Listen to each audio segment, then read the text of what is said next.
trying to catch a red mullet and failing dismally. I parked in the wrong place, couldn't find where I was supposed to go to the red mullet hotspot. I had 4 hours on the car park ticket, so I had 4 hours. The worms I bought, no fault of the tackle shop, but they are possibly the world record smallest worms I've ever seen. It's windy as anything. Tiny worms. Now my problem being, when I put them on the hook, they just sort of break up because they're so tiny.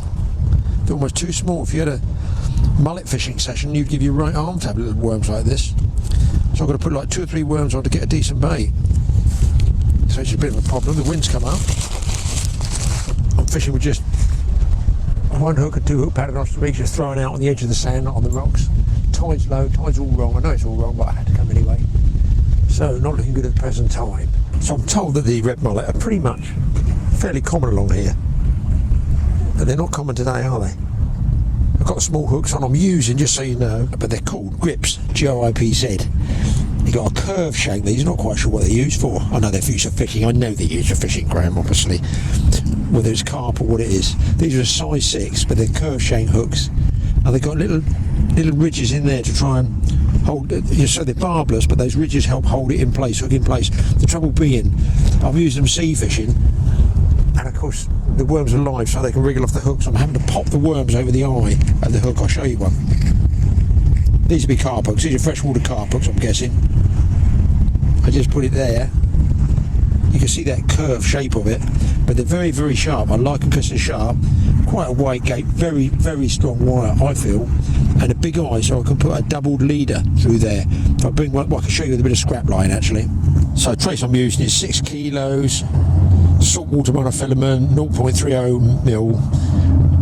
It is what it is. All I'm saying is it's like £12, £13 line. So I would normally just put an overhand knot. This is how I do it. It's my way of doing it. Overhand knot in the end of, say, my fishing line, my leader, and then thread that through something expendable like this nut. You can use a fishing lead and make a sliding knot there. That's going to pull down, look, like this. So if I do get snagged in the bottom because there's rocky, weedy bits there, I'm just going to lose the weight. Then I would want, let's say if I'm wrasse fishing or something like that, I can do a double loop like this. Just go through twice. We call it a surgeon's loop there. Okay, so see how it pulls tight, like that. Now you can snip there, and if I put it maybe against the sky there, you can see your weight is here. I've got a single length of line there onto which I can tie this hook on, just like this. I can tie the hook on there. If you have it too long, it'll tangle around here. You can have it about 3 or 4 inches there. Let's say the hook is there. But of course, if you get decent fish like a big wrasse and he chews through this piece, then you've lost the fish. So what we try and do a lot of the time is to make a blood loop or a double overhand loop. You just make one turn like this. This is on our how to tie knots. We've got a couple of good knot tying videos, and you put, let's say, the main line sort of round itself 4 or 5 times, just like this. Then pull this bottom loop through there, and then you can see here when you pull that tight, watch there, that loop stands out at 90 degrees to the main line. So your 2 options there. You can either cut the single, cut the loop and make it a single, or if you've got a small hook, and herein lies a problem which I don't get with these grips hooks, is they got quite a big eye. I can, hopefully you'll see this, very tricky to do, so I've got the camera on my head. You crush the loop down, push it through the eye of the hook, and then I just go through, put the hook through once, twice, watch this. Just pull it like this. Don't really need to wet this one, and that one will stand off nice and neat like that.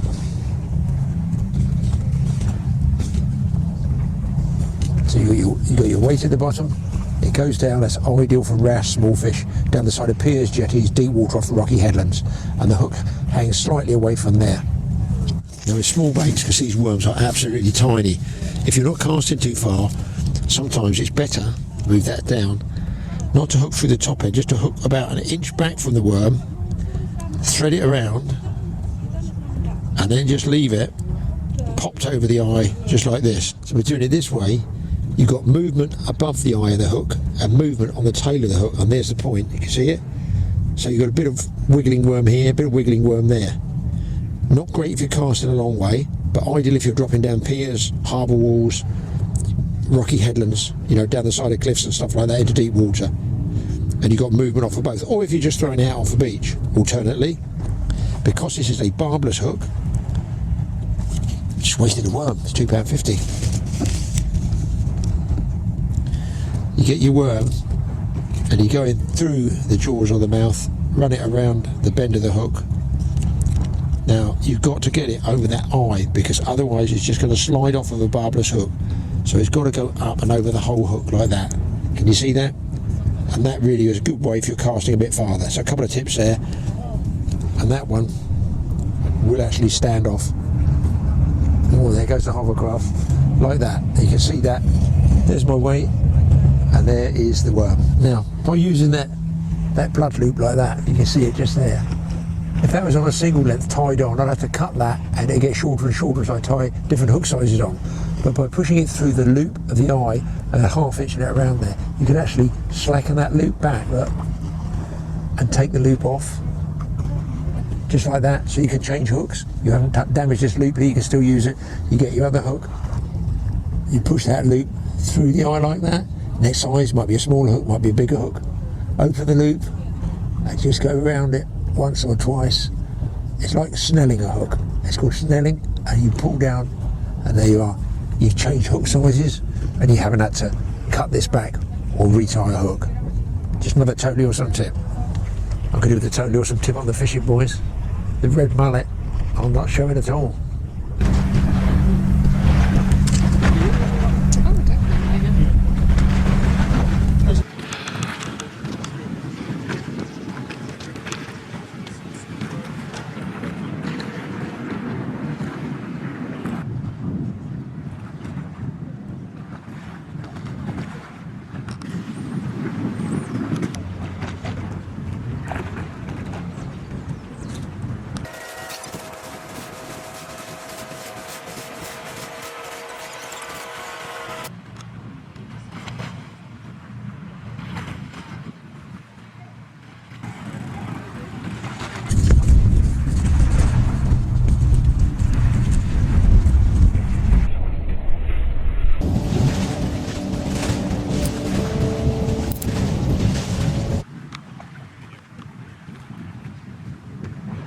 Guys, save the plank at long last. Here we go, in amongst some weed. Looks like a nice little schoolie bass.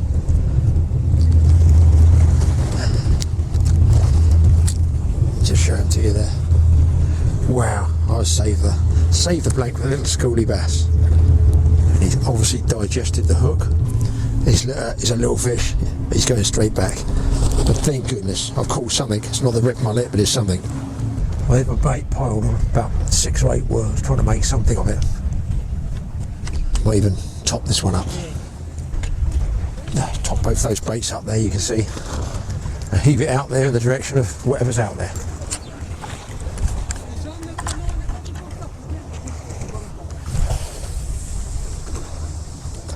I'm only just using this short rod, which is, it's a popping rod called a IC Professional SW 2.28, 7'6" long, casting weight 100 grams. It's just thrown out 2 ounces and caught that bass. Short, obviously short. It's a short rod. Thank goodness there's life out there anyway. So this will be my last casting session. And then the ticket will be out on the car. And I'll go back and have a £35 fine. Another load of weed. My goodness, there's some weed down there. The reason I think I got that fish is purely because the tide's just turned.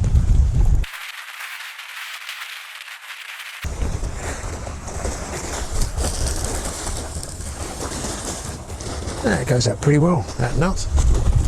That's what we're using. £15 line, I think it is. Avon quiver tip rod, but without the quiver section. That's what you call a mishmash of tackle, isn't it? Casting popping rod, Avon rod, and another Avon rod. And what good has it done me?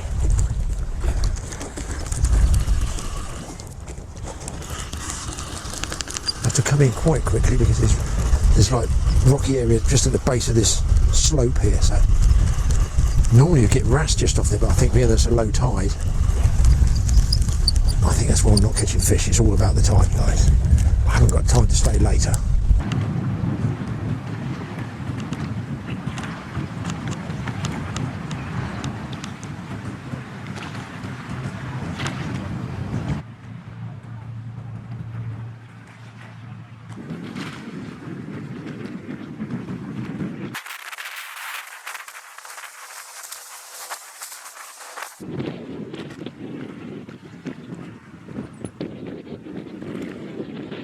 So, what exactly are red mullet? I can't catch them in the UK. I've caught them abroad, of course, when I've been on foreign fishing trips. I cannot seem to catch a UK red mullet. Not yet, anyway. What that was a really enjoyable, close to a blank, wasn't it? Close, very close to a blank. It happens, it's fishing, at least I was there trying. Now I'm trying to make something for Mike, who wants to stand a tumble dryer up so his wife doesn't have to bend down all the time. It's a little small one. What can I make it out of? What do you think, guys? Smith, what do you think I can make it out of? 3 pallet wood? Well, here we are, people. Dressed like this, inside the garage. You know it's cold out there. I certainly know it's cold out there. 1 degree above freezing. Now, along those people that live in the northern hemisphere above Alaska and the Arctic Circle say, we get 50 degrees below. Yeah, but you've got to have the good old British damp cold that eats right into your bones. Anyway, digression into weather again, which is what the British people talk about, weather. I'm going to be making a bench thing, I'm going to call it a thing, for Mike, because he's got a tumble dryer that Emmy keeps bending down. It's really annoying. So he said, can you make some sort of table bench thing down out of scrap wood? Yes. He can put the little tumble dryer on the top and she can put the basket underneath. Well, hey ho, in lockdown, there's not a lot to do, is there? So I grabbed that job with both hands. So I've got a wheelbarrow full of scrap wood. Some of it's good hardwood, actually. I'm not sure I'll let him have it, actually. I'll see if I can bodge something together with a few good old 4-inch nails and hopefully it'll do the job for him.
Yes, folks, it's another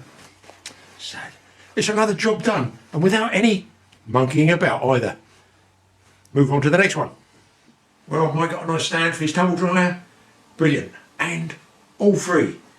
But on a really cold day, I like to get outside. I'll do anything just to not be locked down inside. I'm sure a lot of you guys know what it's like. Just getting out in the fresh air makes you get through that day so much better.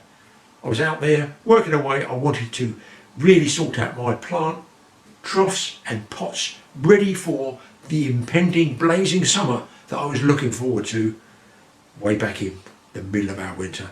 It was a cold day, but listen, it's just something to do in the lockdown, and that's when I filmed this.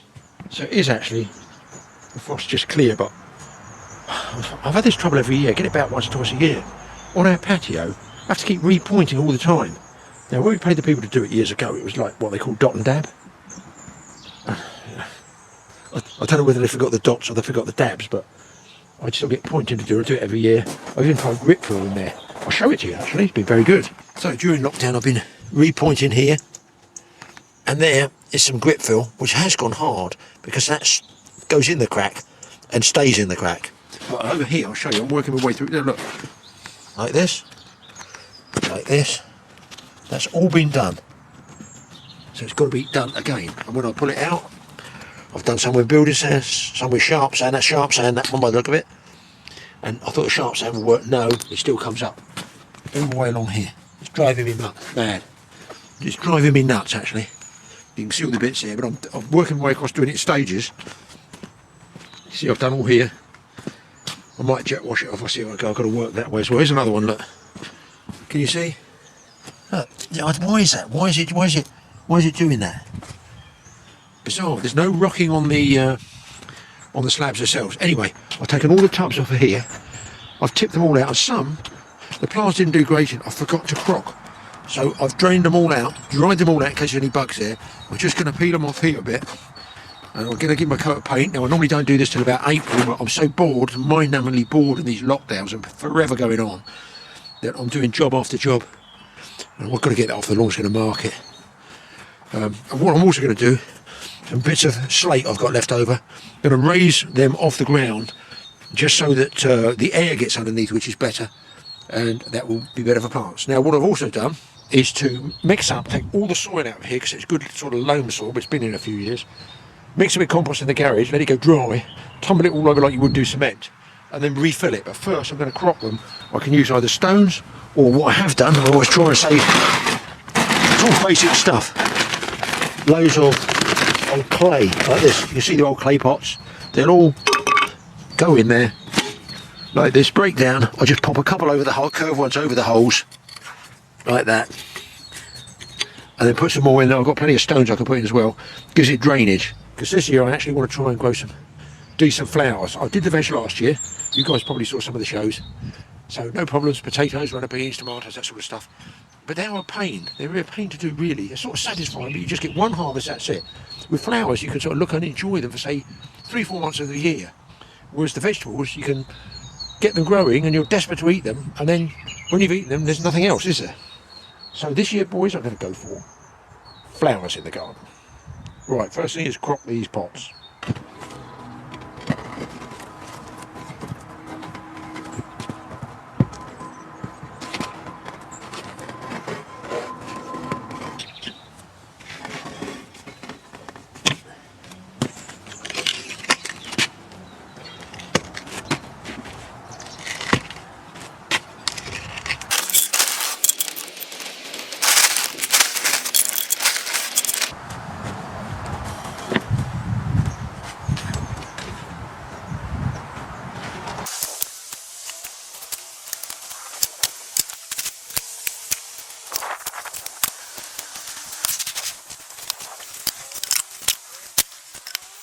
Well, it's got them all set up now, so all I've got to do is plant the plants, plant the seeds, see what comes out. They're all there, ready and loaded. A few left over there. So fingers crossed we get a good take on the flowers this year.